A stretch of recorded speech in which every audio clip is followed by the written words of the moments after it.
Good day, everybody. This is the Ecclesiarch here, back with some more Horus Heresy Legions, and today we're gonna be playing Corswain. Now, Corswain has been requested for a long time, and I finally decided to bust him out.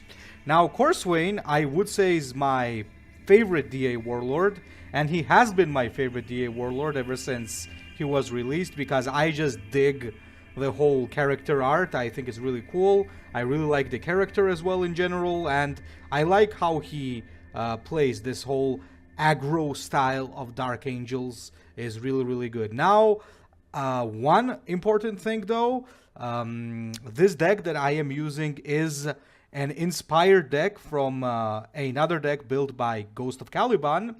Now, it's not exactly the same deck, but it has taken inspiration from that. Now, I've played a couple of games with Corswain on the ladder, and I was pretty successful. I would say I lost only one against Questoris Maccabius, but all of the other games, man, they were a huge success, following the failures I had with Hibukan, but I'm gonna get there as well. Anyway, so this deck has been working really well, and I'm going to show you what exactly we are using here and what exactly is the idea. Now, Corswain has a few things going for himself. First of all, he has high initiative and 35 HP, which is already really good. And his ability is really good. Like, it's basically the ability of Lucius, the old one. But instead of the Battle Honor, he gets Duelist Triumph, which is to give 2 attack to the Warlord and also give First Strike, which is really good to just remove a unit without taking too much damage, or as a finisher. So overall, this guy can dish out a ton of damage. So from whatever you see here, you probably understand that you need to play this guy aggro. Now, the only thing that Corswain really struggles from is the card draw. So you definitely need to keep that in mind. Now, we have a very nice curve here. There's only a few late game things that we have. We're mostly going to be focused on early mid game. Now, that one drilling site is really good. You can even go for 2 drilling sites, because with Dark Angels and early Israfel or Astrovel is always very powerful, so drilling site is really good.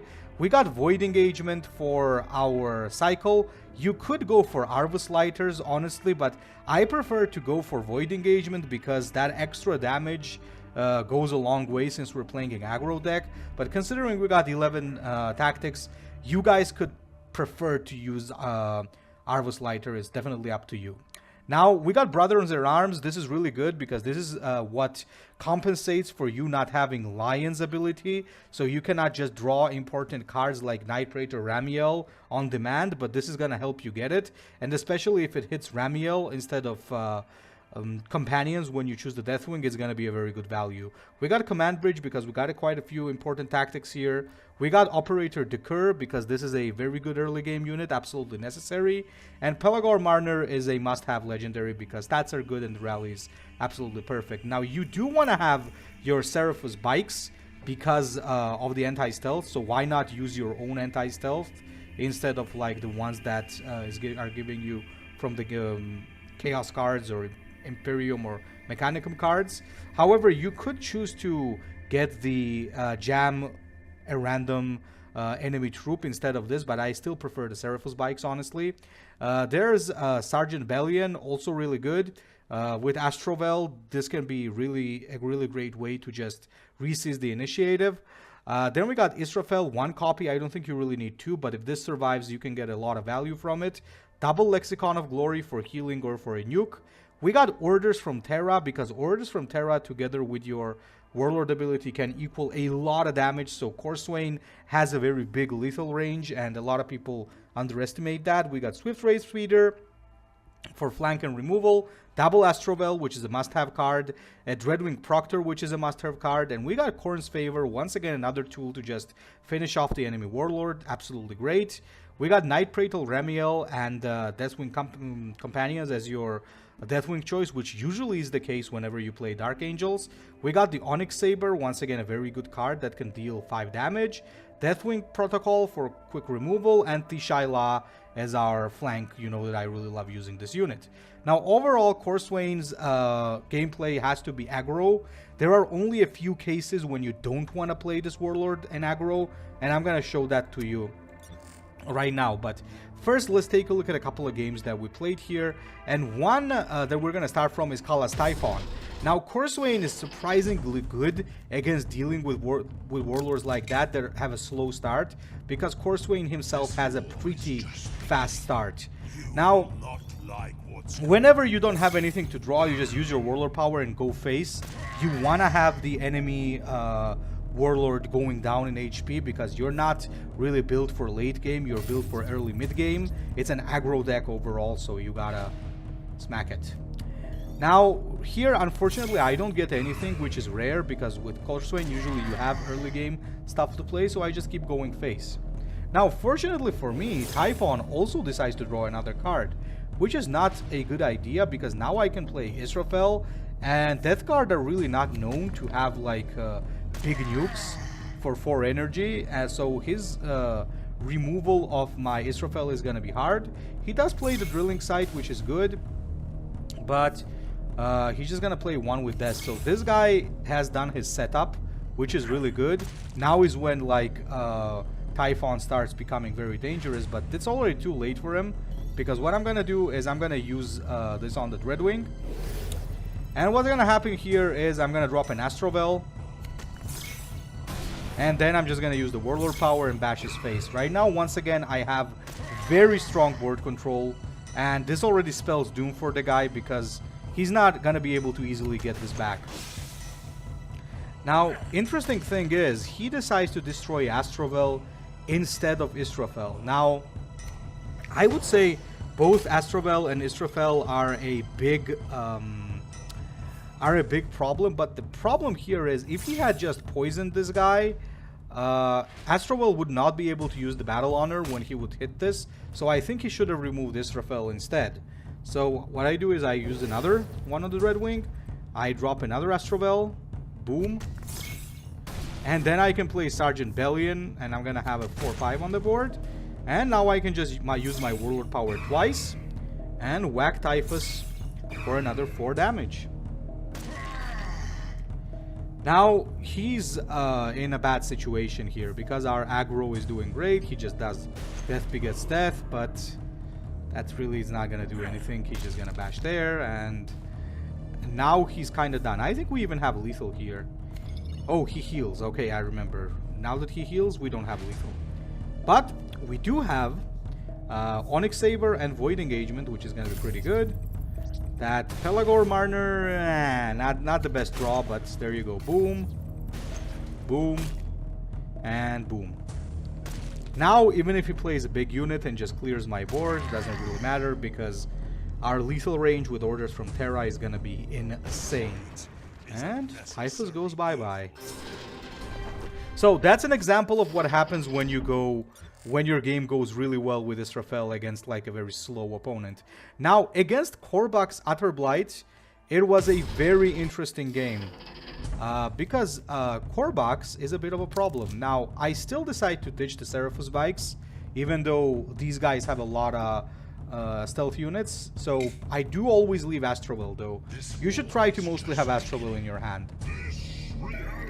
Now, I start instantly from Operator Decker, and I choose be target of an enemy tactic, because I know that Korvax is most probably gonna poison it and then target it with the thingy, with his counterattack, because he probably thinks that right now I have Bash into the Enemy Warlord card on, which doesn't seem to be the case, because he actually dropped a Rod Swarm, but I still got the correct quest, and I'm gonna have a very strong Astrovel because of that. Now, on turn 2, I was thinking of removing the Rotfly, but I think Brothers in Arms into Deathwing is actually better, because that gives me Night Praetor Ramiel, which is really good, and, you know, this Rotfly doesn't really matter here. The problem here is that Korvax is healing a lot, which is dangerous for me, because, as you guys can see, he's healing and I'm slowly getting poisoned, so my aggro is kind of stuttering because of that. Now here I do get Sergeant Bellion. Gotta take out the poisonous one with that and destroy 1/1. Now, fortunately for me, I'm because of my high initiative and his low initiative, I'm still ahead on initiative because I'm going to drop the Astrovel now, which is going to be pretty good. And for some reason, the guy decides to attack Bellion. In my opinion, that was not smart. I think he should not have done that. Because now he enabled me to take out one of the guys there. So, I drop my Astrovel. And now he has a choice. He can either poison the Astrovel to death, or drop some units. And he chooses to poison the Astrovel, which is really good. That's smart that he decided to bash it in. And he also bashed it with the face, which is also good. Good as in it's like a correct choice. Now, right here, I do believe I play Pelagor Marner into that Dreadwing, because I got Operator Decur in my hand. Deal damage to the enemy Warlord in this case, and I just go face. Now, he does have enough poison to deal with the board. It's all about whether or not he lands the poisons well. And I think he did land the poisons pretty well, right?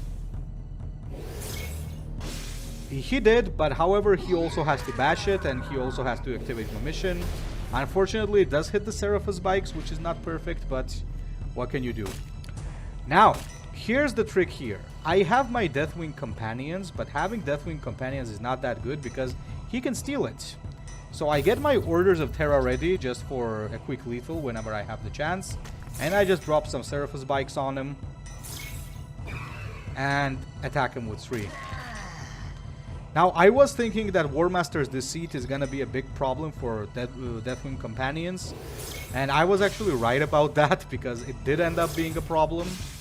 It's going to poison it again, right? Yep.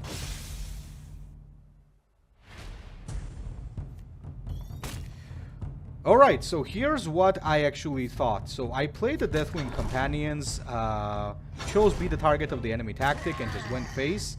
Now, the good thing about this is that if he does choose to steal this, he's not playing anything this turn, which is still really nice. Now, he stole it, which is not good. Absolutely not good. But I do have an Onyx Saber and this. Now, why did I play this? I played this because if he chooses to play the Companions, I will be able to deal with it by attacking with this, then playing Ramiel, and then destroying it with Duelist Triumph.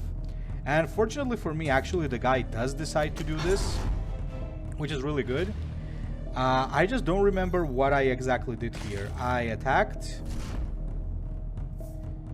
I played Ramiel, and probably Duelist Triumph, right? Yeah, because I don't want to take 8 damage. That's going to take me too low. And then we attack with 7-5. Now he doesn't have enough stuff to just deal with this, unfortunately for him. And even if he does, I have Orders from Terra now, and that's going to be lethal. So he decides to do the last-ditch effort. And it still doesn't work, unfortunately for him, because... Oh, I even got the Khorne's Favor, so... absolutely crazy. By the way, when it comes to Khorne's Favor, there is one thing that you guys need to know. Playing Khorne's Favor with Duelist Triumph is a bit of a bad idea. Now, let me tell you why. It's a bad idea unless your opponent doesn't have anything on the board. Because the way that the AI functions is that because you're going to have a first strike, if your attack kills an enemy troop, it's going to go for that. It's not going to go face because the AI thinks that since it's a free trade, that's the best call. So be careful about using Duelist Triumph. Because you might lose your game because of that. Now, the next interesting game was against Conrad Kurz. Once again, we're gonna do maximum aggro against the guy. We need to replace everything except Israfel though. Now, as always, we're gonna play Brothers in Arms. We are gonna draw Deathwing. What?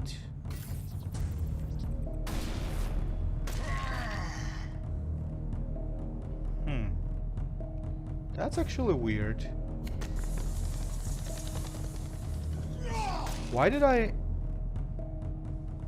Wait, what was the thought process here? Okay, that... I don't know. I have nothing to say. Mostly you want to get Deathwing from that. I'm not sure. I'm not sure why I did that. Maybe I did that because I want to win in the early game against Conrad and I wanted some Dreadwing instead, but I don't know, sounds weird. Well, anyway, we get to play Israfel now, which is perfect. And against Israfel, what this guy chooses to play, which is not too bad, is one of his fast units, and that's pretty good because he's not, if he's attacking with that, then it's not going into my face, right? So that is of course pretty good. Now here I could have actually played Dreadwing Proctor because it's a friggin' 7/7, but I still went for the Astrovel play. I think it's still better just to buff up these units, and against Conrad, you just want to bash the face mercilessly because as soon as he starts getting into stealth, it's going to get a little difficult. And here he decides to Asteroid Belt, and that's kind of crazy because he should not be doing that. And neither, I mean, if he had any other play, maybe he didn't, but he should not be doing this. He should not be going face, even if it's a positive trade, because he needs to conserve his HP, because now he's going to take a whole lot of damage, and that 1 HP even could have made a difference. So it's not a good idea. So we put him down to 18 HP. Then he drops a stun. Does the Tigris Exitus. Now I make a small mistake here, actually, guys. You need to know that. I placed Dreadwing Proctor here. Now the reason why that's a bad idea is that if he uses his hard removal, it also deals 2 damage to adjacent, so placing it adjacent to 5/2 was not a good idea. But now Conrad totally lost this because he's too low and he still needs 2 turns to get to his madness. So once again, we just out damage the guy and defeat him on tempo. Now against Yara Wiko here, it was a very, very interesting game. Here I actually choose to not have Astrovel, and the reason for that is that these guys right now, the files are playing on reducing your energy, so I might never even get to play an Astrovel, so I'd much rather just get Brothers in Arms and maybe a Operator or something, so that's why I went for that. He plays this, which is kinda annoying, of course, but then I have Operator, which I don't play for some reason, once again. Then again, I guess it wasn't too necessary to play it right now, because now I can play 2. He does play Malkiel though, and that's already a very dangerous board control. Take a look at this. Yeah. So I drop the bigger decker and choose destroy an enemy troop, because I most likely expect for him to trade with troops, and this really needs to go because it has terror. He's playing a demon variation apparently, which is a little scary. And there you go. That was like one of the very bad things here, because he can now take it out without much problem. Now here there's only really one thing to do. Take out the 5/2 and destroy the Malkiel. Because, Malkiel, because that guy is going to be a problem. He already has an advantage in energy, and if he keeps dropping big boys, it's gonna be difficult. He also drops that unit right there. Destroying my Ramiel, but also destroying his prophets or whatever those things are. Now, here is a very tricky situation. So what I decide to do is I play Pelagor Marner, because I need to buff up these troops a little bit, and just playing Dreadwing Proctor wasn't a good idea, because it wouldn't have enough damage to just kill this. So I decided that this was the better call. He plays Valerius, Drilling Sight, but that doesn't really do him much good, to be honest, and I think he makes a small mistake here, honestly. So he takes this out, and then he goes face. Now that's not a good idea. The reason why that's not a good idea is that he left the exact amount of HP for me to just clear with Duelist Triumph. So with Triumph I can take this out, and with 3/3 I can take this out, and I can also drop the 6/6 Proctor, which is pretty scary. So that clears his board. right away. And then I also get the Deathwing companions next turn, which is scary. Ooh, that's a scary one, yeah. He plays that. Now, the good thing here is that he attacks with this first. And then he attacks with that. And this is going to clear the board. There we go. Now, as you can see, I'm kind of conserving my HP because I don't want to take too much damage. I just dropped the companions here. What do I choose with the companions? I think destroy the enemy troop because file mostly destroys you with troop attacks, like trades, and not anything else. So, he drops the Stork. That doesn't do much, honestly. Yeah, that needs to go, by the way, because that 2 poison when you're 13 HP, not cool. So, we just get a Void Engagement here, and that's the Astrovel, so yeah, there you go. And I just decide to go full crazy and drop the Israfel as well, and just trade 8-8 into 1-4. Reason for that is that after this 8-8 just activates, he's not clearing this board anymore. He's just not clearing this board anymore, so it's very hard. He still gets a couple of very feisty units there. He manages to take out the 10-10, which is great for him, but that's pretty much it. Now here, honestly, I'm not sure why I decided to, let's say, pussy out a little bit. So I decided, I think, to trade, which was really not that necessary, honestly. I think I even had lethal weight. So this would be 14, this would be 4, 8, 14 plus 8. Yeah, I think I had exact lethal there, so I... well, there's no video without missed lethal, guys, so yeah. Oh my god, I missed another lethal, I just realized it. Okay, never mind. And then he drops Galrook, which is already pretty late there, because now I can just whack him. And that gives me exact lethal. Yep, there you go. Okay. Ah, the missed lethal. Now, let's take a look at a couple of more interesting games. I think we don't need to see all of them. I think the last 3 are more important. Now, this one is against Kargos, and Kargos was actually pretty tricky because, as you guys know, Kargos is a bit of a problem because he's very aggro and because of all that HP that goes there. But fortunately for me, he has 30 HP, and him attacking me kind of means that he's assisting me. Now, he's smart. He decides to use his ability there instead of attacking brainlessly. I still bring him down to 24 HP. It's not a problem for me. And he's gonna start like he's gonna start going a little crazy here. Now, I had a couple of ways to deal with this, but I choose to trade in and just attack it. Not sure if that was the greatest play, but I don't know. He still goes face, so both of us are pretty low once again. Unfortunately, I don't have enough energy to do Israfel and plus destroy him, so what I do is I do get Lexicon of Glory because healing is going to be pretty good, and taking something out without touching it is also going to be really good. Because look at what he's going to do. This is pretty scary, so he removes it. So now is exactly when Lexicon of Glory is going to come into play. That was a correct call by me. I do this and I do Duelist Triumph and take that out. Now, that is bad because initiative is now on his side, but then he drops this monstrosity and I have to take it out with Protocol because that cannot be allowed to be left alive. So, fortunately for me, he was out of his big guns because I could have lost if he had actually done that. But actually, here's the funny thing. I think we have...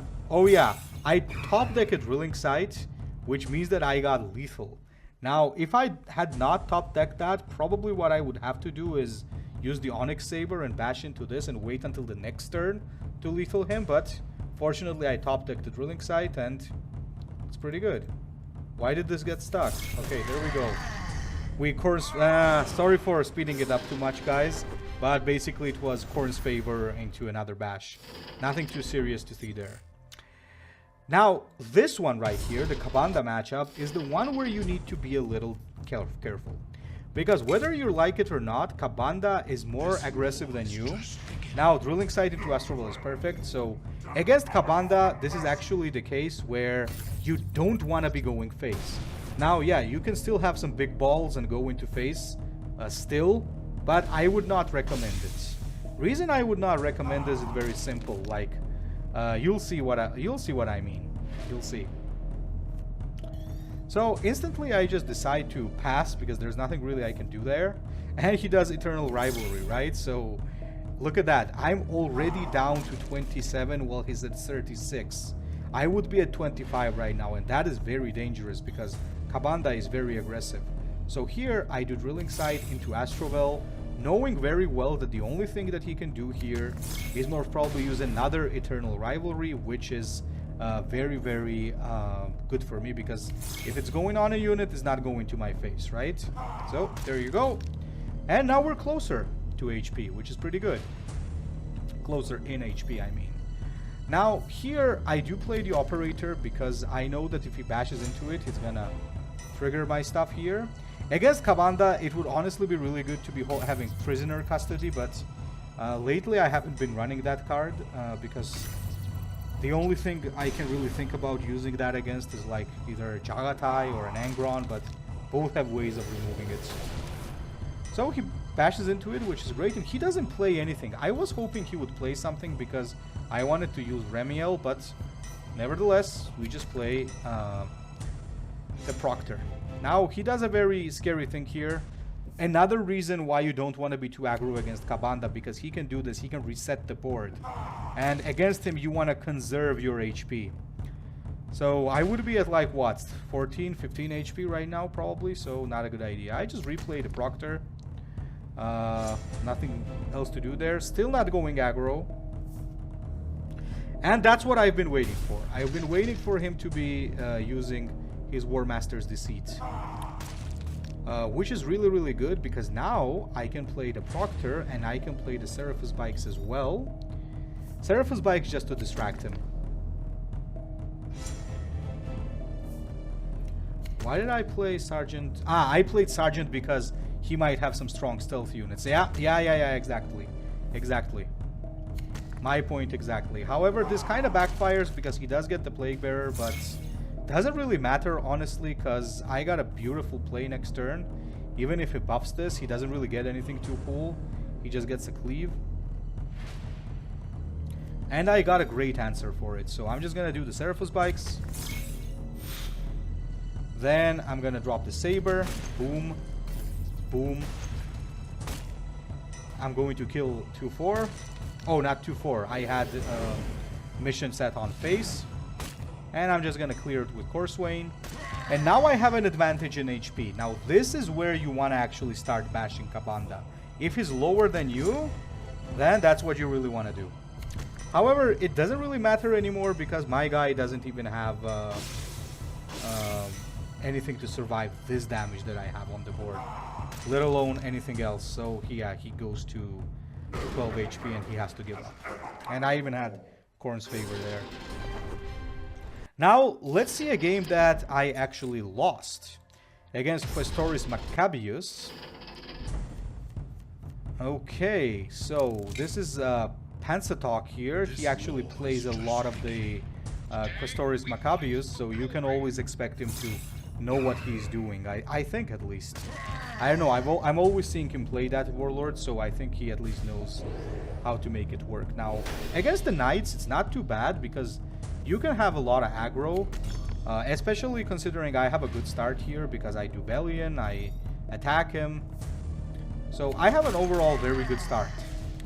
However, he still manages to kinda outcuck me, let's say like that. So he gets the Shock Lance, and that's one of the things that actually ruined the game for me here. And I'll tell you why. So Here, I don't even see the reason to play Astrovel because he just takes it out for free. So I just decide to attack it to bring it down. Now I'm thinking maybe that was my mistake. Maybe I should have played Astrovel, but it is what it is. Now I do play Astrovel though. Oh, actually I still don't because there's no Astartes in my hand. That's right. And not having those Astartes is a problem. I don't know if I should have attacked here, but I was thinking of a drilling sighting into Tishaila, making him waste some energy on it. So, however, here I have to drilling sight into Protocol because this thing cannot be left alive. Boom. That's gone. I smack it. He just buffs it up and he gets the flare shield and he gets this. And this is where it starts actually getting a little bit ugly. It starts getting a little bit ugly here. So I have to play Tishala to just, or Tishayal, or, my god, I always fail to pronounce that name. Because I need to remove that. But now he's gonna get the worst weapon in the history of worst weapons. The Atropos Lascutter. And the Atropos Lascutter is going to cost 0. Which is not good. Now here, yeah, he does House Byroni, and by having that, he actually is able to get rid of Tishayal, which is really, really bad, honestly, but what can you do? So I do Scouring. I also throw the Onyx Saber, have to get rid of this.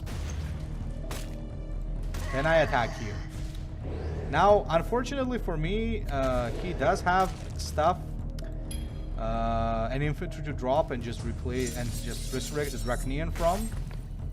And then he can take it out for free, and he can also deal some chip damage here, which yeah, it's fine.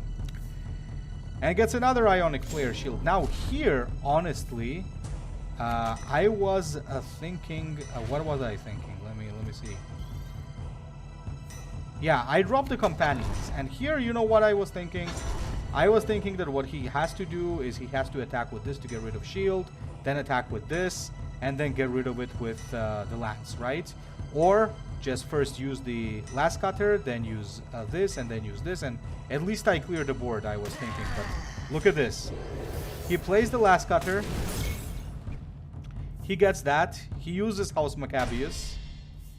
He used Storm Spear Rocket Pod, and he just takes it out with the Warlord. So right now, I no longer have any answers because he managed to deal all that damage to me. He has only one card left, but it doesn't really matter because I can't really do anything against it. So perhaps it was a mistake not to play the Astrovel when I could, but in any case, that's the one loss I took from the last 9 games or whatever it was. So overall, I think that this is a pretty cool deck. If you want to play Dark Angels, I think Aloseri and Corswain are the closest to being the most competitive in a way, because Aloseri has that flank and Corswain does have that aggro.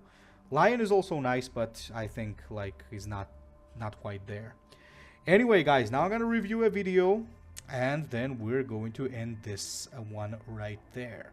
Okay, gentlemen, so we got something called the Peak Shenanigans. So we have the Exodus versus Aracid. Now, here's the thing. Okay, what I was gonna say is that the Custodes are usually good against the Alpha Legion in a way, because if you're playing traps, they have the Sentinel, which is pretty good against traps, but at the same time, if you lock them up with stuns, it's also pretty scary for you. But what the heck is this? Like, I was not expecting a Power Axe section right there. Anyway, so Seeds of Betrayal goes in, and we pass the turn. Then there's the Presidium Shield. Now, I gotta give this guy props for playing an original deck. That is pretty cool. But I don't think it's very effective. But it is a pretty original deck. So he's playing Solar Auxilia Custodes with Presidium Shield. Interesting for sure. Now, since there's nothing really going on, the Alpha Legion is probably going to just shove in some traps. which is pretty good. There you go. Okay. Then there's Eternal Vigilance. Now, that's also an interesting card. Like, heal one at the start of the turn. Eternal Vigilance is really not that good because it's like a discount version of the Iron Hands thingy, the Servo Arms. Yeah, it always hits the Warlord, but it's not that good. Now, I want to say one thing. That is the reason why I don't like giving Seeds of Betrayal early on in the game. Usually when I play Alpha Legion, I prefer to give different traps and just save Seeds of Betrayal for the late game. Because when the opponent's deck is a little more thin, because if they draw it the early game, you're kind of helping them out, not doing anything too serious. But then again, considering he has the Sleeper Operative, I can see why he chose to play those early. And look at that, Moritoi's Wrath. Oh God.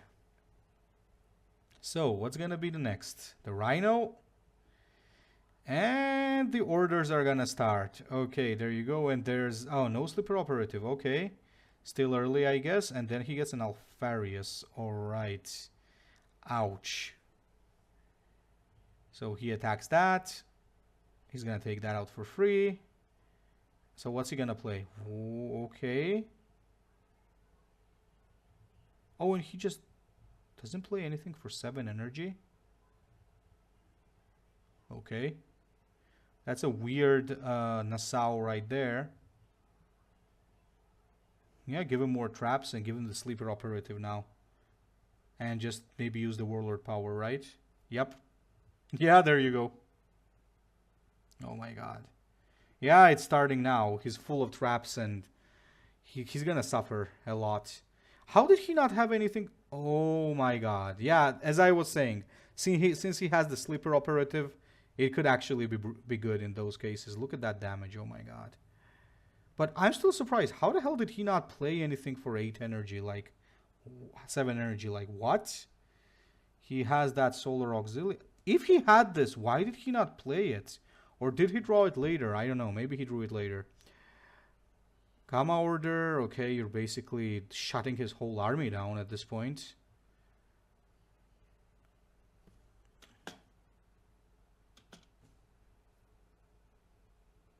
Wait a minute.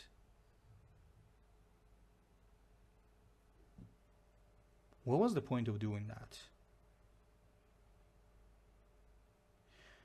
Didn't this already have, when attacking the enemy Warlord, attack yours instead? Why would he stun it? I'm not sure. Oh, the quality fell down. Sorry for a second. Wow, why though? Why did he stun that? Oh my God. Okay, wait a minute. I wanna actually see what happened there. Wait. Yeah, why would he stun that? I don't get it. Maybe just to deal damage, I guess, to Nassau, but okay, so instead of harrowing, he plays the Lambda Thunderhawk, which makes a lot of sense.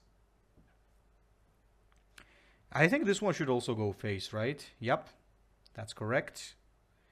Absolutely, and he could even counterattack into False Flag if he really wants. Doesn't really matter. Though he doesn't really need to do that. And now he has the exact lethal. No, he does not. Oh wait, no, he does not. The guy doesn't have units. Oh no, he has 10 energy. Yeah, never mind.